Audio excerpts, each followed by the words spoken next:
Museums are known for offering a step back in time, but a new exhibit at the Welland Museum offers a look at those doing time.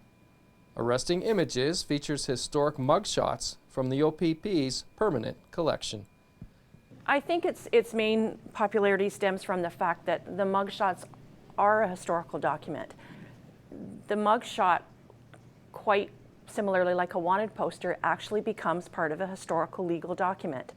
And when we look at how we deal with forensic sciences and the legal system now, it's the norm that we have now that we're used to as far as due process with recording and photography. This is the early days of it. This is the precursor to that when it was just being developed. So, you know, from a point of view of how did we get to here, how did all that start, and what was the criteria to follow, this is where it all began. The faces in the exhibit were charged with a wide range of offenses, ranging from pickpocketing to murder. I found myself already having a preconceived idea in my head of what would a typical criminal look like. And I think you could ask anybody the same question and they could probably draw you a sketch or give you a pretty thorough description. And then when we were unpacking it and we started looking at the actual mugshots, it was like, oh my goodness, he looks like a very well-to-do CEO of a company, or she looks like a church lady, or this guy looks like, you know, your neighbor's child or a young teenager.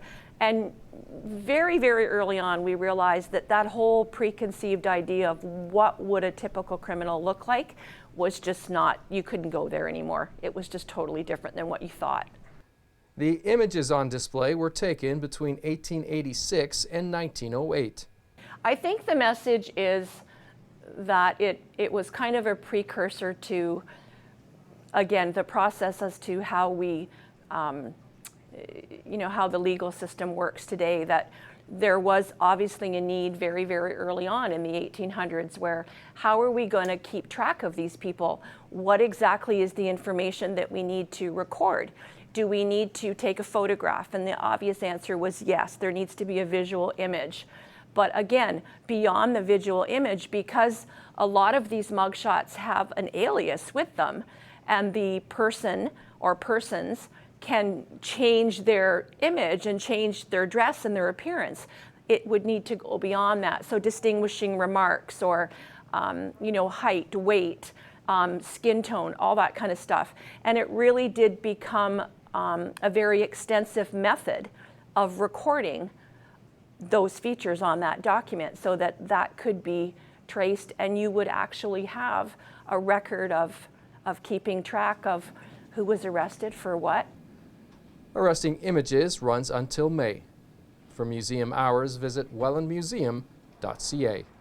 In Niagara, you're watching The Source.